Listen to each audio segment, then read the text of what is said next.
Fabio Quartararo didn't score point at the very first sprint in the 2024 MotoGP season. On the Saturday night race in Lusail, Qatar, however, he was the best rider on the Japanese manufacturers, finished in 12th position. The Monster Energy Yamaha riders crossing the finish line 12.863 seconds after the race winner Jorge Martin, real massive gap.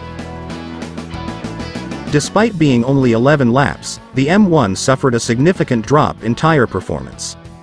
The Frenchman expressed his concern after the race.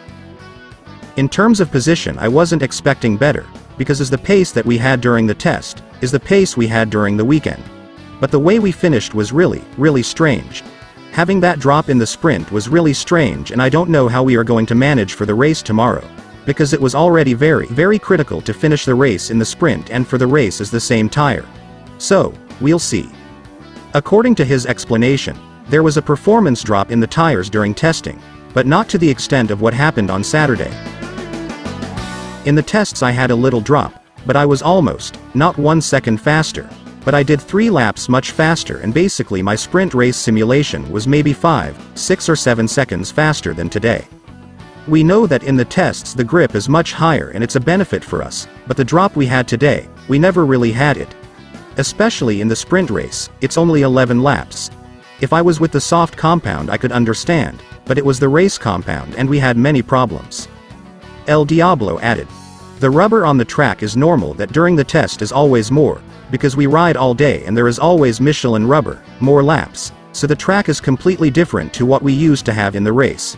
But that much difference, I never really felt." When asked if the problems could be related to the rubber from the new Pirelli tire that used by Moto2 and Moto3 riders this year deposited on the track, Quartararo downplayed it. "I don't think so. To be honest, I never expected to do 1 minute 51.9 seconds because we struggled all the weekend. Basically with no grip conditions, 1 minute 51.9 seconds for us was quite fast, but we know that the others with low grip, there isn't a big change." The Saturday of the first round in 2024 season was an extra busy one, with practice, qualifying, and the sprint all taking place on one day. Quartararo's new teammates Alex Rins had unsatisfactory results too. The former Suzuki and Honda rider ended the sprint in 17th place, 15.629 seconds from the winner. "It was a bit hard. We did expect a hard sprint, but it was a little bit harder than I expected because I couldn't ride my own pace. We started quite well, then we overtook some riders. But when I was riding alone, Raul Fernandez and Miguel Oliveira got away a little bit. I tried to ride at my own pace, and I made a small mistake on the last lap, and Mir overtook me. I was trying to manage the rear tire as much as possible, but I was struggling a lot on the last 5 laps. So, for sure we will need to take more care with the rear tire tomorrow. But I did some laps behind competitors and gathered information. So, let's try to improve our bike a little bit for tomorrow, especially in the fast corners. Let's see if we can do this and save the tires a bit more," said Alex Rins.